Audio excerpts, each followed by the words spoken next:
Fala galera, aqui quem está falando é o professor Felipe e nessa videoaula vamos falar sobre movimento harmônico simples.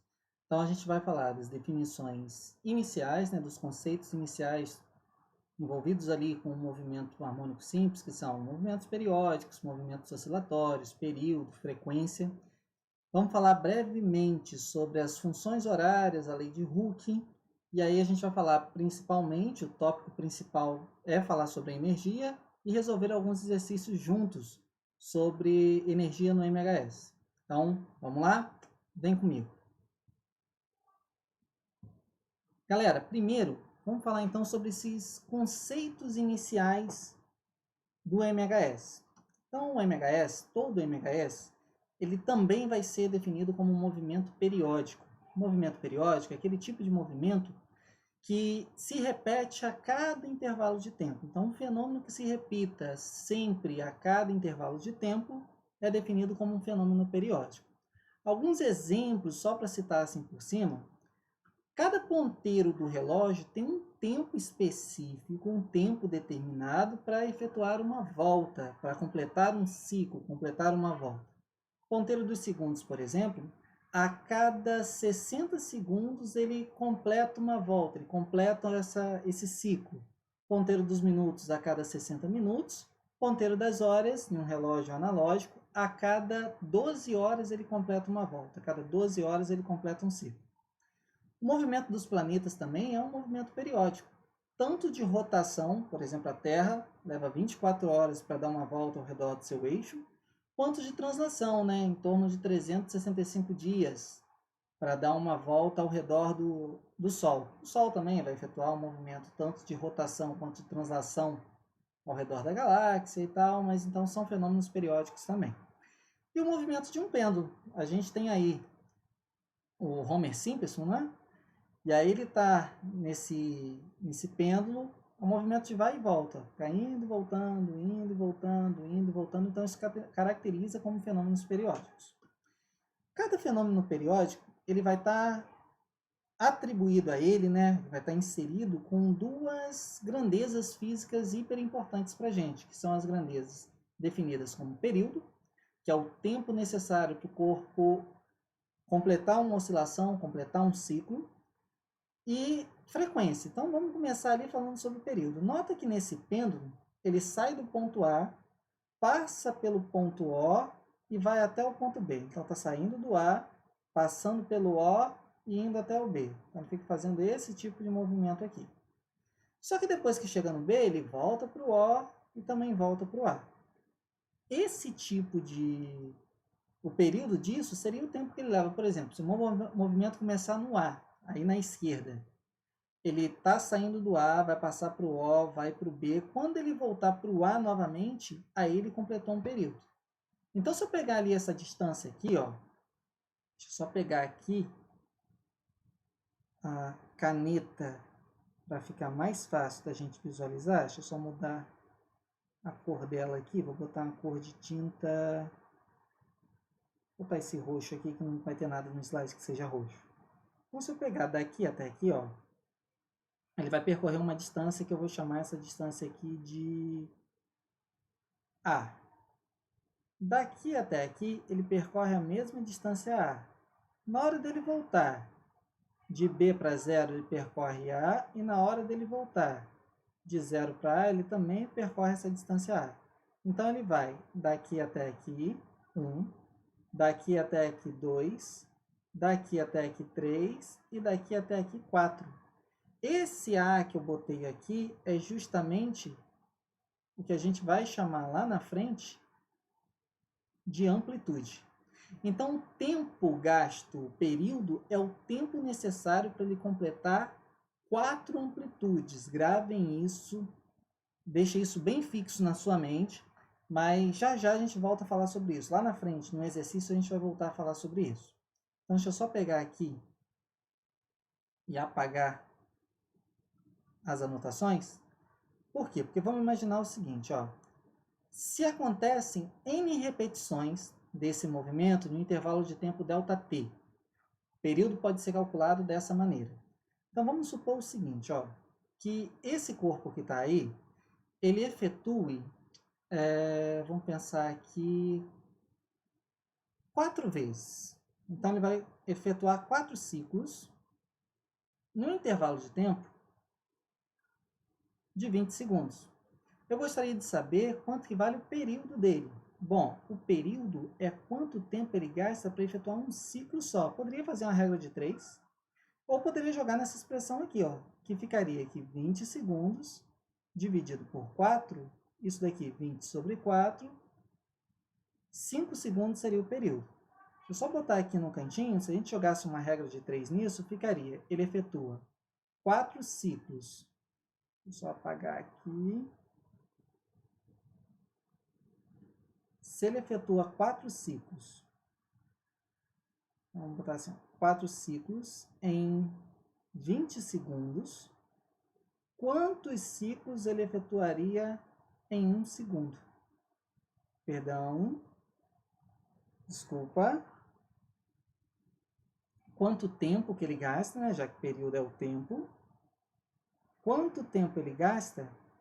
Então, vamos botar aqui assim, ó. Quanto tempo ele está gastando para efetuar um ciclo só.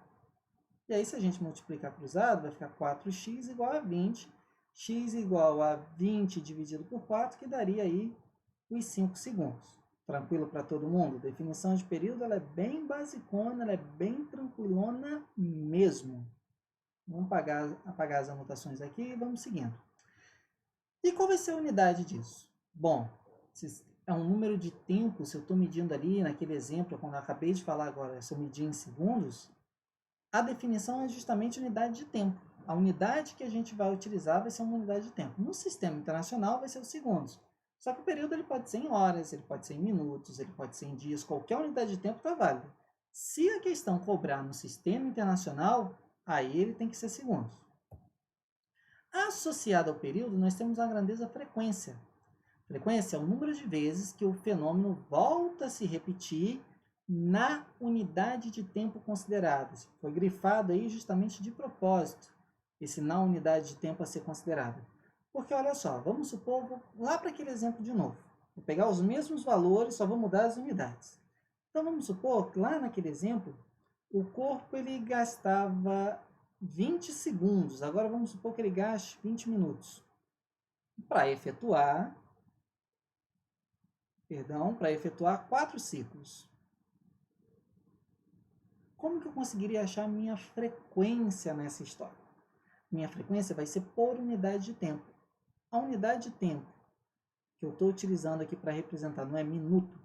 Agora eu quero saber quantos ciclos eu vou completar a cada uma unidade de tempo, ou seja, a cada 1 minuto. Ah, Felipe, se no lugar de minuto você usasse horas aqui, então a minha frequência seria por unidade de tempo, ela seria horas aqui também. Ah, se eu usasse segundos, então seria por unidade de tempo, então seria segundo aqui também. Então vamos só apagar aqui e vamos voltar a usar o exemplo do que foi calculado em segundos, né? A gente viu lá na definição que ele demorava 20 segundos para completar 4 ciclos. Eu quero saber agora quantos ciclos ele vai completar por unidade de tempo, por 1 segundo. Já que eu estou usando segundo aqui, unidade é o número 1 na frente, e a unidade, né, o símbolo que eu uso para o tempo, a unidade que eu estou usando para o tempo aqui está sendo o segundo. E aí, se eu jogar aqui uma regra de 3, vai ficar aqui x, 20x, igual a 4, x é igual a 20, x é igual a 4 dividido por 20. Deixa eu só voltar aqui. Ó. X é igual a 4 dividido por 20. Dá para simplificar em cima e embaixo por 4, vai ficar 1/5 por segundo. Aí seria 1/5 ciclo por segundo. 1/5 de ciclo por segundo é o que ele vai efetuar. E aí vamos seguir aqui com as próprias definições. Ó. Assim, ocorrendo n repetições do movimento no intervalo de tempo ΔT, a sua frequência é dada também por essa expressão. Então, a minha frequência é n dividido por ΔT. Bom, o que seria o N? Seria o número de ciclos que foram realizados. Então, minha frequência, por essa expressão, ela seria meu N, que seriam os números de ciclos que foram realizados, foram 4 ciclos, por unidade de tempo, que é 20 segundos, e a gente chega nesse mesmo resultado aqui. Vamos falar então um pouquinho mais sobre as unidades para isso. No sistema internacional, a unidade para frequência é o Hertz. E esse Hertz, ele quer dizer o seguinte, um Hertz é um ciclo por segundo. Então ali deu 1/5 de ciclo por segundo, né? 0,2 dividido por 5 é 0,2. 0,2 ciclos por segundo. Poderia ser também voltas, 0,2 rotações por segundo, voltas por segundo. Ou eu poderia botar apenas que foi 0,1 sobre 5, 0,2 por segundo. 0,2 ciclos, 0,2 rotações, 0,2 por segundo. Não tem importância. Só que esse por segundo, 1 dividido por segundo, né, vai aparecer tantas vezes, ou 1 vezes segunda menos 1, então 1 Hertz, que ele aparece tantas vezes que a unidade Hertz fica associada a isso. Então, a unidade para frequência no sistema internacional, se a gente utilizar segundo como unidade de período, para frequência a gente vai ter que utilizar o Hertz. Tranquilo até aí para todo mundo? Vamos seguindo aqui porque essas coisas elas se relacionam. E elas se relacionam através da seguinte expressão. Então, olha só. Se eu combinar as duas equações, equações 1 e 2, então a equação 1 a gente tem lá que o período é igual ao ΔT, o tempo gasto em todos os ciclos, dividido pelo número de ciclos. Eu posso jogar esse T para cá dividindo e o N para lá multiplicando. Então tá aqui, ó, peguei o T, joguei ele para cá dividindo, peguei o N, joguei para lá multiplicando, N igual a ΔT sobre o período. Da equação 2, a gente sabe que frequência é N sobre ΔT. E a gente pode juntar essas coisas da seguinte maneira, olha só, perceba que aqui eu tenho N e aqui eu tenho N também. Tanto ΔT quanto N são comuns as duas, eu estou usando N para isso. E eu dei um destaque, ó. Esse N ficou azulzinho, então eu posso pegar esse ΔT sobre o período e substituir ali por aquele N. Quando a gente faz isso, ó, repete a primeira, multiplica pelo inverso da segunda, a divisãozinha de frações, cancela o ΔT com ΔT. E aí a conclusão que a gente tem é que a frequência é o número 1 dividido pelo período. Se eu jogar o T para lá e o F para cá, período é o número 1 dividido pela frequência. Ou seja, na mesma unidade de tempo, por exemplo, se eu estou utilizando segundos para o período, a minha frequência vai ser 1 dividido pelo período, que está em segundos, e vai dar em hertz. Se eu estou usando, por exemplo, minutos, aí eu vou ter rotações por minuto, eu vou ter ciclos por minuto, né? O RPM, CPM, que a gente poderia ter ali. Tranquilo até aqui? Então, o movimento periódico é um movimento que sempre se repete a cada intervalo de tempo. E esse movimento que está sempre se repetindo a cada intervalo de tempo, ele vai estar associado a ele, todo movimento periódico vai ter associado a ele, período e frequência. Bom, então vamos lá, próximo tipo, próximo conceito inicial a ser trabalhado. Movimento oscilatório, são movimentos de vai e vem. O corpo ele vai se mover ora num sentido da trajetória, ora no outro sentido da trajetória. Então, ele vai ficar fazendo esse movimento de vai e vem. Para o movimento oscilatório, a gente tem algumas coisas, na verdade bastante, temos um leque muito amplo, não vai dar tudo aqui no slide, né, infelizmente, mas eu quero mostrar para vocês justamente isso. Ó. Vou começar aqui pelo basicão, que é o pêndulo simples. Então, o pêndulo, deixa eu só modificar aqui para poder mostrar ele. Ó, isso é um movimento oscilatório. Ele está indo e voltando, e aqui ele tem atrito. Ele não vai ficar indo e voltando eternamente. Uma hora ele vai parar. Perceba que ele está parando aos pouquinhos. Além do pêndulo, nós temos também questões que são muito comuns, falarem sobre um sistema massa-mola. Então, tem uma molinha, tem uma massa, ela vai ficar oscilando. Reparem novamente que isso daqui ele está seguindo um pouquinho com a realidade, devido ao atrito, devido às resistências, ele está diminuindo essa oscilação, ele vai diminuindo, diminuindo até parar. Outro exemplo seria uma rampa. Então eu tenho uma rampa half pipe, né? Meio cano, muito comum para skatistas, patinadores. Então eu tenho ali uma bolinha que está oscilando, e aí nota, ó, ela está cada vez percorrendo uma alturazinha menor, e aí uma hora ali no ponto, ali no meio, que é o ponto de equilíbrio, ela tende a parar. Nós temos também questões que podem estar envolvidas de uma barra. Eu tenho uma barra fixa, presa em uma extremidade, né, fixa em uma extremidade, uma barra rígida colocada, posta para oscilar. E nota que a oscilação já até parou na animação. Tem também questões que envolvem tubo em U. Eu tenho um líquido ali no tubo em U, esse líquido no tubo em U ele fica subindo na extremidade, descendo na outra, vai acontecendo até parar. Tem questões também, e aí eu estou voltando aqui para uma balança de torção. Então tem uma molinha ali associada, e essa torção aí envolvida, um pêndulo de torção, perdão. Esse pêndulo de torção também pode estar associado a isso. E aí a gente volta para o pêndulo simples. Bom, voltamos para o pêndulo simples. O que eu quero dizer, então? Qual é o enfoque aqui? É a gente perceber justamente que esses movimentos oscilatórios, eles são ubíquos, ou seja, eles são comuns no cotidiano. E além todos esses movimentos que a gente viu aí nas animações, tem algumas questões que cobram também o seguinte: imagina que você pega um bloquinho de isopor, coloca esse bloquinho de isopor em uma bacia cheia d'água, em um balde cheio d'água, e aí você afunda ele. Ele vai ficar oscilando até que uma hora ele entre em equilíbrio. Então também é um tipo de questão que vira e mexe, cobram-se ao longo de alguns vestibulares pelo Brasil. Bom, considerando isso, a gente pode começar a falar agora sobre um tipo específico de oscilação, que são as oscilações harmônicas. A oscilação harmônica, ela tem esse nome, e aí tem um autor que define isso, que são dois autores, na verdade, o Adir Moisés Luiz e o Sérgio Lins Gouveia. Eles definem isso nesse livrinho que está aí, é um livrinho de gravitações e ondas. É esse livrinho que está aqui. Então, nesse livrinho aí, eles definem da seguinte forma: denomina-se oscilador harmônico, sistema vibrante, cujas funções variam no tempo de acordo com a função harmônica.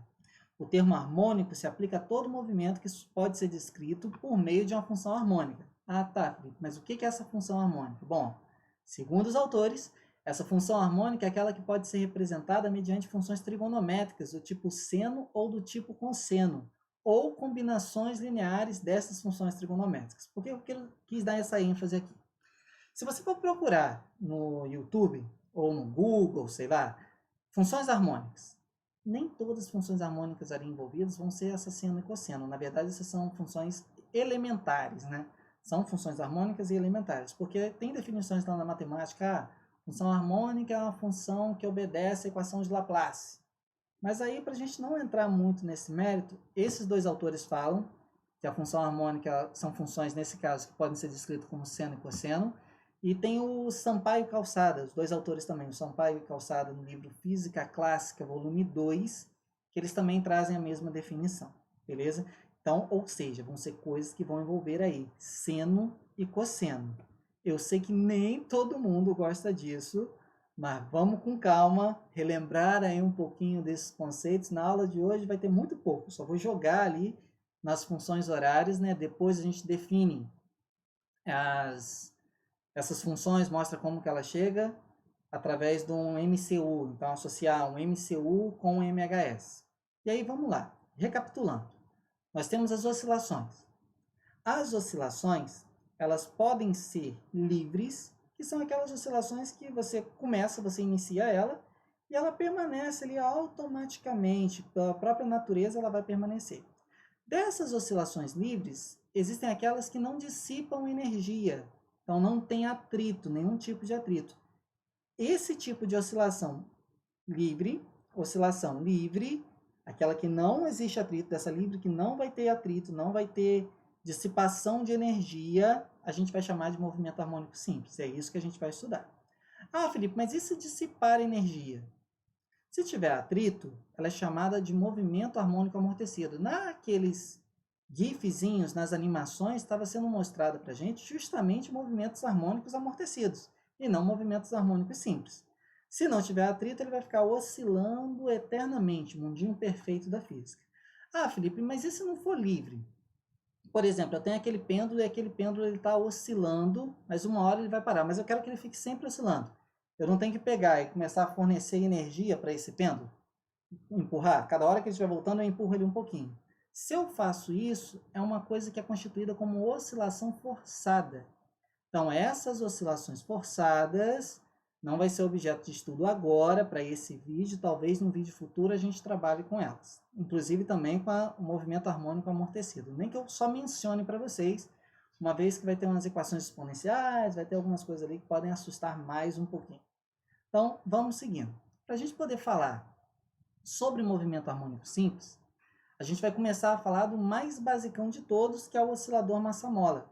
Então, futuramente, em outro vídeo, a gente fala sobre o pêndulo, mas por enquanto vamos focar ele no oscilador massa-mola. E eu preciso que vocês recordem sobre a lei de Hooke, que é o seguinte, ó, imagina que eu tenho aí uma mola, tem um bloquinho, não tem atrito, então já vou tirar o atrito disso, a gente já viu no slide anterior, que é para o movimento harmônico simples, não pode ter dissipação de energia. E aí esse bloquinho, a minha mola está relaxada. Relaxada quer dizer que ela não está esticada e ela também não está comprimida. Então, quando ela está relaxada, ela está na posição natural dela. Se eu pegar esse bloquinho com essa mola e levar até uma posição que a minha mola fique esticada, aí uma posição mais A, nota que a minha deformação ela foi para a direita. Então, eu tenho uma deformação que veio para a direita, ela estava aqui, veio para a direita. Então, o meu x é positivo. Cheguei ali até um ponto mais A.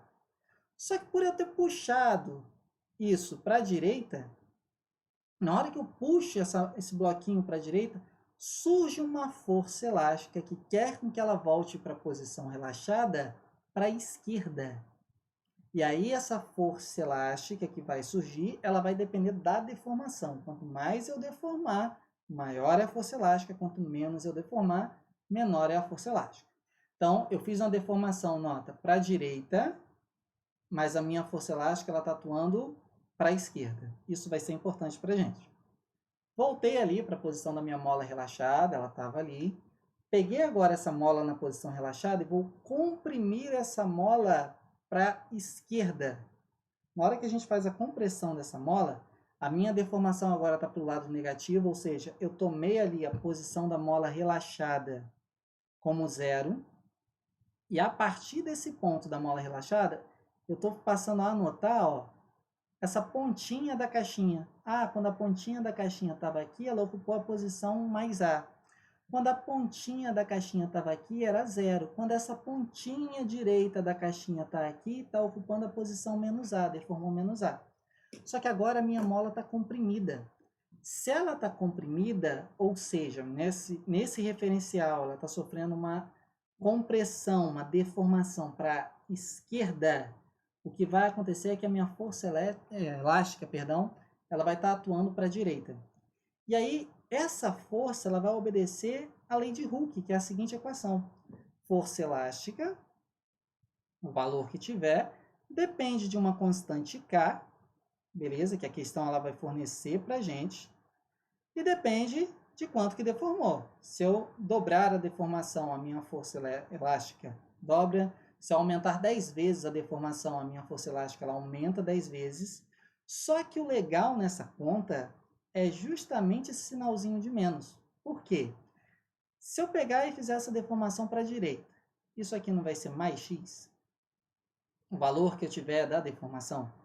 Na hora que eu jogar aqui, ó, vai ficar um número negativo, né, o menos k, multiplicado por esse mais x. Toda essa conta dá negativa. Ou seja, a minha força elástica, minha força elástica vai estar apontando para o lado contrário da deformação. Aqui também é a mesma coisa. Ó. Como isso daqui veio para a esquerda, a minha deformação é menos x. Se ela é menos x, na hora que eu jogar aqui, ó, na fórmula vai ficar menos k vezes menos x, e isso daqui vai dar o valor kx para a direita. Em módulo, quando tiver nesse extremo, vai ser igual a esse extremo. Só que se eu tirar o módulo, esse sinal indica para onde está apontando. E isso que vai ser justamente importante para a gente. Bom, em gráfico, como que isso pode se traduzir? Da seguinte maneira, né? Quando eu tenho compressões, a minha força elástica está sendo positiva, está apontando para a direita. E quando eu tenho uma elongação, quando eu tenho elongações, quando ela está esticada, meu x é positivo, mas a minha força elástica ela é negativa. Tranquilo para todo mundo? Então vamos seguindo aí, deixa eu só apagar aqui para não ficar tão poluído assim, e vamos seguindo.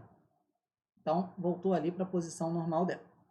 Então nesse oscilador harmônico simples, a gente pode pensar nele da seguinte forma, ó. Se eu soltar ele, ele vai ficar aí oscilando, estiquei ele no início até a posição mais A ou até a posição menos A sendo comprimida, e aí soltei ele. Se não tem atrito, ele vai ficar oscilando direto, de A até 0 até menos A, de menos A até 0 até A, e assim por diante. Nota o seguinte, a distância que eu tenho da posição de equilíbrio até essa posição mais A, essa distanciazinha que eu tenho aqui, é a mesma distância que eu tenho da posição menos A até a posição de equilíbrio. E essa distância é justamente o que a gente chama de amplitude.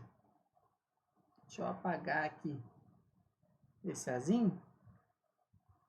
E aí, essa amplitude, né, é do 0 até o A ou do 0 até o menos A em módulo, é a amplitude do meu MHS. E 0 é a posição de equilíbrio. Bom, valores máximos da posição, máximos da velocidade e máximos da aceleração. Para isso, volto a frisar, depois eu boto um vídeo só mostrando como se chegam nessas equações. Mas a gente tem as seguintes equações para o movimento harmônico simples, as equações horárias da posição. É A, cosseno de ômega-t mais θ0, V é menos ômega A vezes o seno de ômega-t mais θ0, e a aceleração é menos ômega ao quadrado A, cosseno de ômega-t mais θ0. Só que lembra que o cosseno ele vai variar os valores entre cosseno de qualquer ângulo, cosseno de alfa. O valor dele vai sempre estar entre menos 1 e 1. O seno também é a mesma coisa. Então, tanto o cosseno quanto o seno, ele está variando ali o valor entre menos 1 e 1. Vamos pensar aqui em módulo. Quando o cosseno de tudo isso que tiver aqui for 1, x vale A. Quando o cosseno de tudo isso que tiver aqui for menos 1, x vale menos A. Quando o cosseno de tudo isso que está aqui também estiver valendo 1, a aceleração é menos ômega ao quadrado vezes A. Quando o cosseno de tudo que tiver aqui for menos 1, menos com menos dá mais, vai ser ômega ao quadrado vezes A. Então, observem aí comigo o seguinte, ó. Quando x é igual a A, positivo, é porque esse cosseno aqui está valendo como positivo. Então, esse cosseno é positivo, isso aqui está dando 1, isso aqui também está dando 1. Então, aqui vai ficar menos ômega ao quadrado vezes A.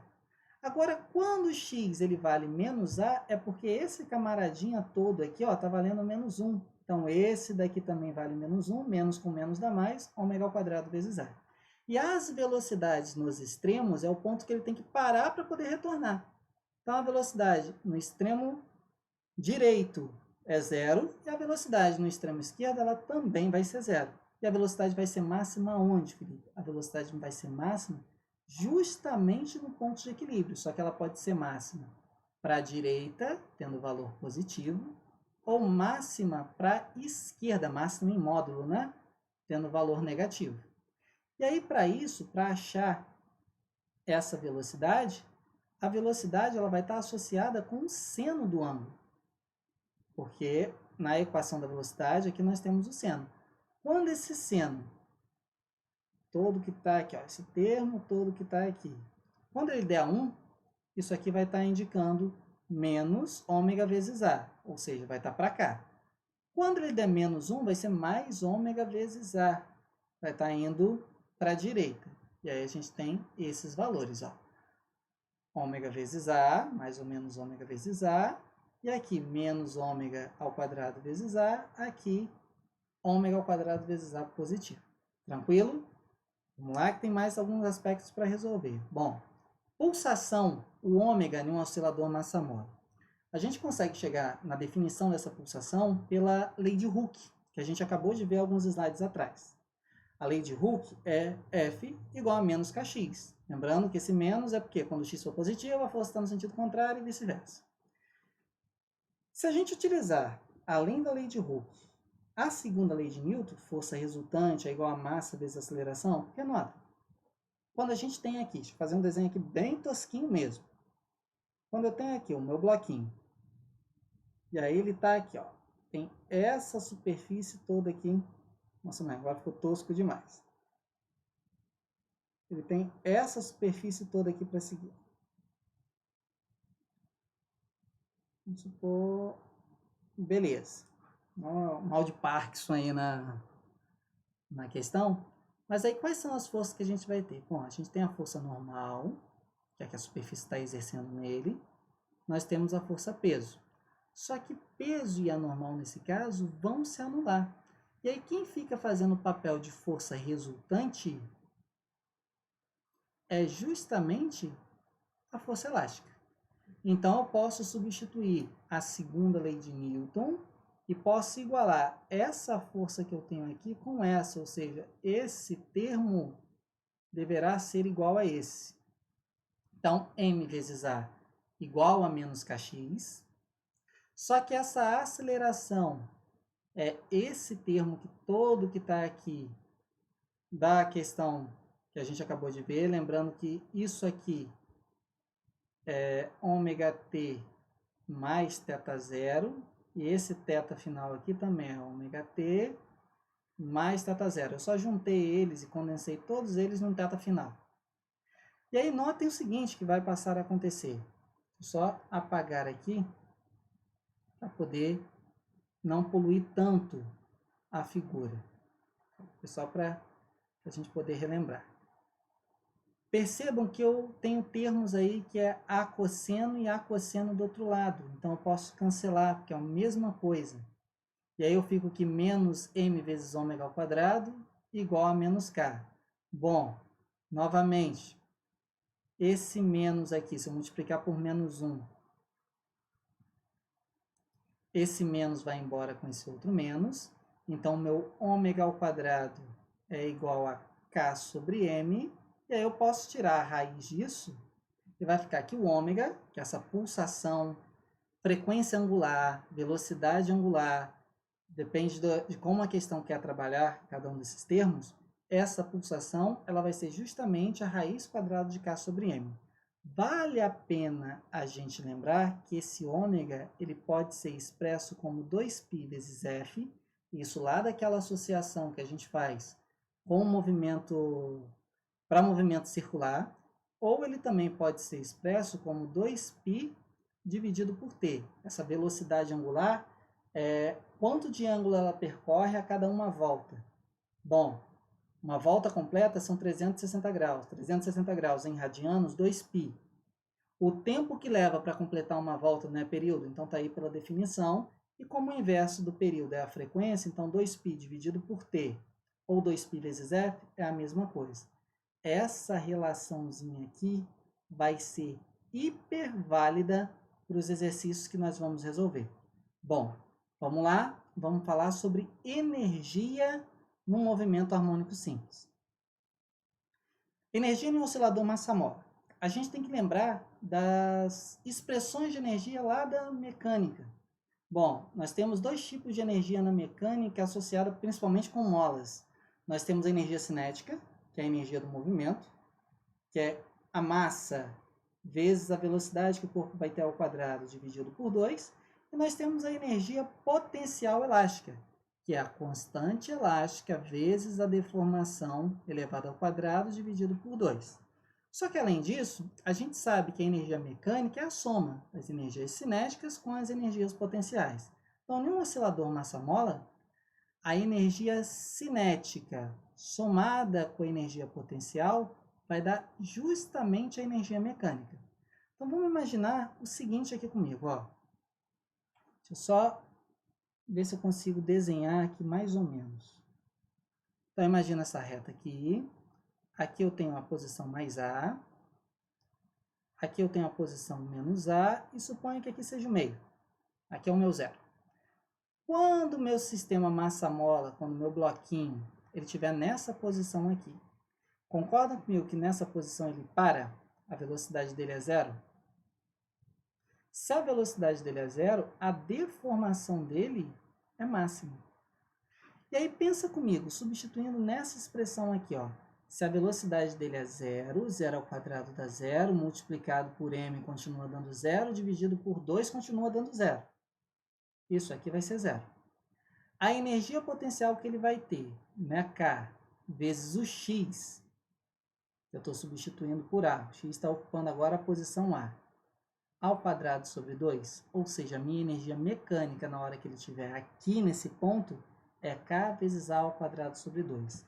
Ah, Felipe, e na hora que ele estiver aqui nesse ponto? Bom, quando ele estiver nesse ponto, ele não tem deformação. Se ele não tem deformação, o x dele, deixa eu só apagar aqui rapidinho. Se ele não tem deformação, o x dele está valendo zero. Mas a velocidade aqui não é máxima? Nessa extremidade? Então a energia cinética vai ser m v ao quadrado sobre 2. Potencial dele nesse ponto é zero. Mas olha só, a energia potencial com a cinética não tem que ser igual à energia mecânica?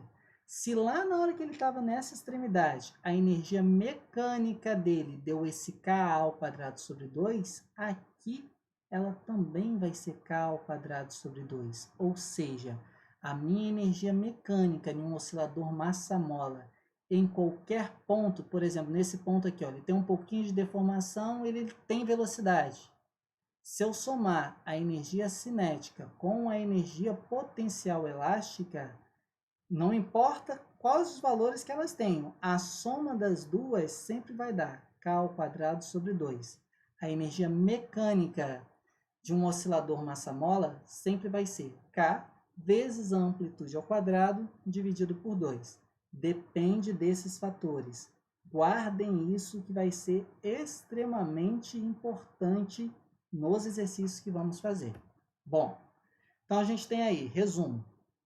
A energia cinética é mv ao quadrado sobre 2. Energia potencial, kx ao quadrado sobre 2. Energia mecânica é a soma da cinética com a potencial, mais a energia mecânica. Em um oscilador massa-mola, isso aqui só serve para oscilador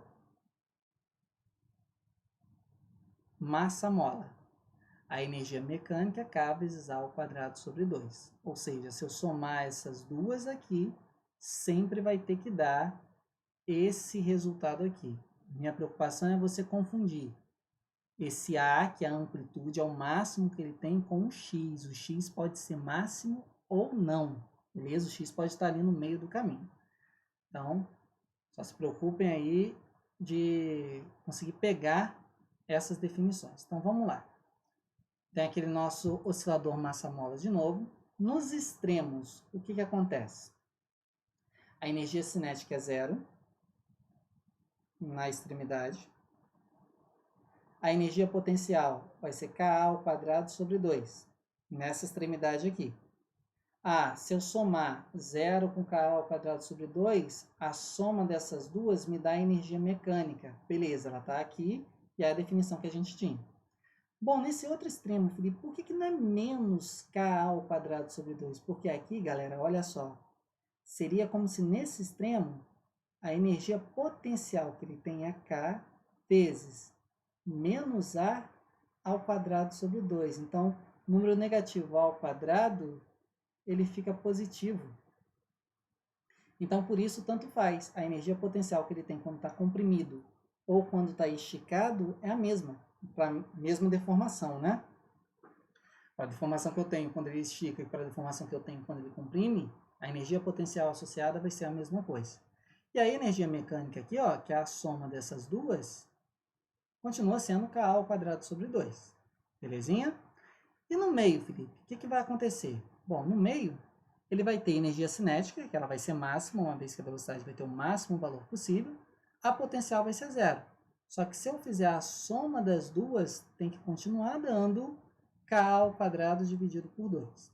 Beleza? Bom, Felipe, entendi essa relação toda que vai ter. Mas como que seria, por exemplo, um gráfico disso? Bom, vou mostrar para vocês. Primeira coisa, a minha energia mecânica, ela é constante.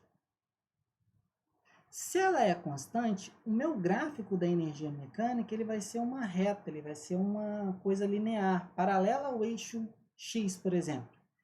Então, energia mecânica em função de X, em função da posição, ela tem sempre o mesmo valor. Qualquer ponto que eu for somar, ela é sempre constante. E no caso, a gente viu K ao quadrado dividido por 2. Ah, Felipe, minha energia potencial.